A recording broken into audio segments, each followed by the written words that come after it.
अस्सलाम वालेकुम। ख्वाब में कुर्सी देखना। हज़रत अबन सिरीन रहमतुल्लाह अलैह ने फरमाया कि ख्वाब में कुर्सी का देखना इल्म है और अक्ल की रूह से इस तरह ज़रूर है कि हक़ ताला ने कुरान मजीद में इस तरह फरमाया है, इसके इल्म में आसमानों और ज़मीन की समाई है। हज़रत अबन अब्बास रज़ी अल्लाह अन्हा फरमाते हैं कि कुर्सी से मुराद इल्म है।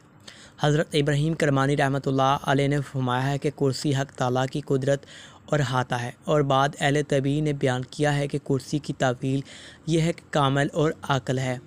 हज़रत जाबर मगरबी रहमतुल्लाह अलैह ने फरमाया है कि कुर्सी की तावील अमाम मती है, या जाहिद परहेज़गार बाकमाल है, या बादशाह आदल पूरा दाना है, जैसे कि हदीस में मरकूज़ है मज़कूर है। दलील है कि अहले दीन और आलमों के लिए नेक है और साहिब ख्वाब आदल सुल्तान से खैर और नेकी देखेगा और इस मास ज़्यादा होगा।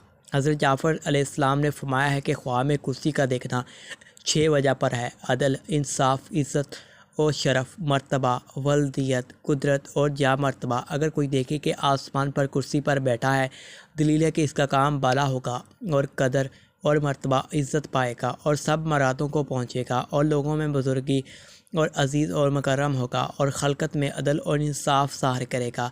और अगर वो कुर्सी के जिसको बड़ाई बनाता है ख्वाब में देखे, तो दलील है कि साहिब ख्वाब औरत करेगा। और अगर देखे कि कुर्सी पर बैठा है, दलील है कि कंवारी औरत करेगा।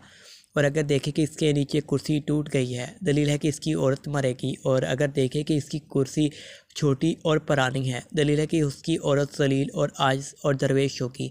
और अगर देखे कि उसके पास कुर्सी है और इस पर बैठा नहीं है, दलील है कि खिदमत के लिए घर में कोई औरत लाएगा।